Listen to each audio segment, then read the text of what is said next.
Don't try to frighten us with your sorcerous ways, Lord Vader.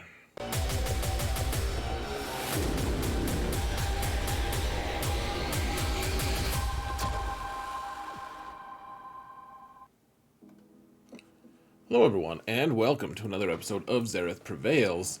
Folks, I wanted to show you an interesting synergy between Traya and Vader in order to take down Jedi Revan teams. Now, I did this on Prevail Man, and it's, there's a lot of sketch involved, but it's just a theory, a crafting kind of situation here where we need to take down a Jedi Revan team, and Darth Vader, it's like he's strong enough, but he doesn't know how to get there, really, because Jedi Revan starts with tenacity up, and so he tries to do his Force Crush and gets rebuffed, and then what does he do? Like, he has no recourse, and so I've faced someone who had a Jedi Revan team. We have a Darth Vader who is decent. Everyone else is horrifyingly bad.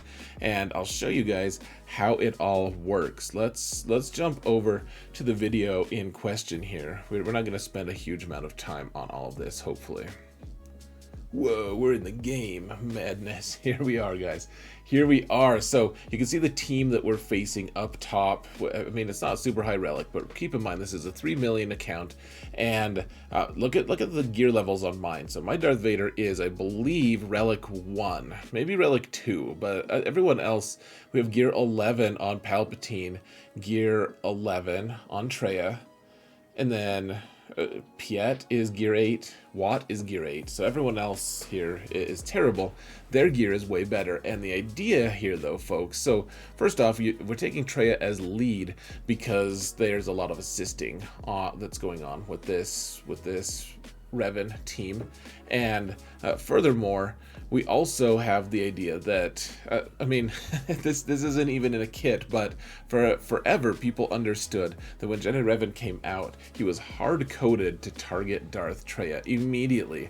So you have a guarantee that Traya is going to get hit by Darth Vader. So otherwise, we have Watt here that's going to help us ensure that we can negate Jolie's influence on the board, and in terms of it's going to disallow the ability to be able to revive from Jolie, with the weapons tech, and Piet's there to be able to not only give a boosted amount of damage to Vader, but he also is there to help dispel debuffs whenever he can. And Palpatine and Traya are there for passive damage on the Jedi as they're taking turns and calling assists and everything.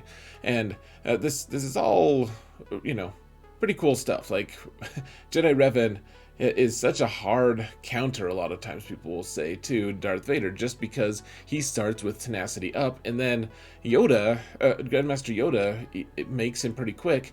He gets a lot of turn meter. He's constantly putting up more foresight and putting up tenacity up as well, and that usually makes him inaccessible to Vader and Palpatine. So I'll show you guys how we did this. I mean, this is all theory craft and everything. This was born out of desperation, but it's kind of worthwhile, in my opinion. It's worth keeping in your toolbox, I guess. So, we have Watt, who's going to go first. We give him the weapons tech because we give Vader the weapons tech because we don't know if we're going to be able to place any other techs because he's only gear 8. So Vader goes next because look at all the bonuses he's getting. He's getting 32 from himself and from Emperor Palpatine, and then he's getting 8 from Piet and from Traya, and then he's also gaining another 40 speed from all of the different Jedi over on the other end. So lots and lots of speed, and if he doesn't go first, it still might not matter actually, but we're gonna get Vader to go first, and he hits that merciless massacre button, and we're off to the races here. So we can't ability block Jedi Revan. I'm trying to figure out, should we do a Force Crush or not? Force Crush won't do anything because they have tenacity up, and usually that's the method of him gaining dominance and power. We also can't get ability block onto Jedi Revan, but we can get a guaranteed ability block on all of them. And so what I decided was, let's just get some damage on all of them and get ability block on each of them.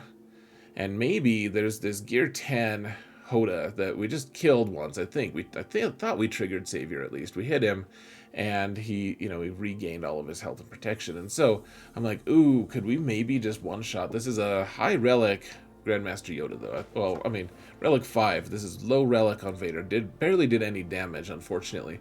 But you can see that, ooh, that's a good pause. Jedi Revan, looks like he's like Happy Feet or something.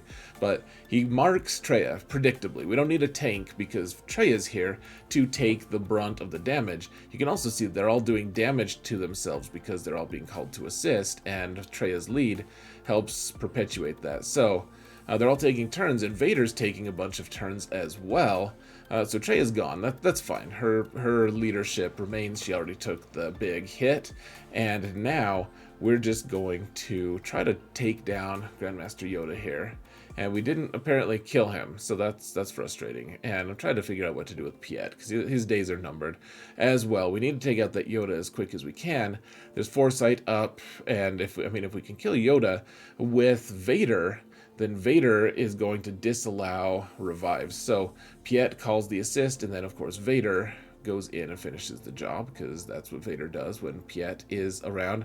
So we're doing the AoE from Palp, not only because we wanted to get rid of the Foresights. The Foresight will come back from Hoda most likely, but we're also gaining offense up on Vader here. And yeah, so everyone's got their buffs. A lot of people have their Foresight up again, and we need to get another turn so that we can get another Merciless Massacre going. So decided to put the ability block on Basti, which maybe wasn't the most inspired move, but we did get the Dispel from Piet, so that was the most inspired move. Now it's like, wow, Watt, you're still alive? And Piet's not alive, and Watt, of course, was then quickly his existence was quickly rectified. So yeah, now we're just trying to figure out what to do with Vader. There's only 2 characters left. It doesn't seem to be super hopeful, but I mean, there was never much hope. So may as well do the AoE on Jolie, because we can't kill him anyways. And then maybe we can kill Revan there. Obviously not foolish thinking, but he's close enough. Now that Merciless is over with, Hoda's gone, we can take out Revan, and after that, everything's good. Everything is solid. You can take down Basti, you can do the AoE, try to take down Jolie, and I mean, will it always go this way? Maybe not, but I think that initial move, again, and this isn't good banners, that initial move with Revan marking Traya is the main key, guys. It's the focal point of the whole thing, and just being able to force that is nice. To be able to make it so that Jedi Revan has to focus on Traya. I mean, granted, a lot of people want to have their own Traya team distinct from Vader. I get that. I'm not trying to say that this team is just like the new counter or something, but what I am saying is, when you only have you have a finite number of tools available to you, like, you have to start using different combinations of characters and start thinking kind of more fluidly to be able to, get the job done if possible. So, it's worth taking a look at, in my opinion. It's not worth calling it the new counter or something, but we can hack certain teams if we know the right mechanics at play. So I think we're gonna call it good, folks. Thank you all so much for watching, and remember that in all things, Zareth prevails.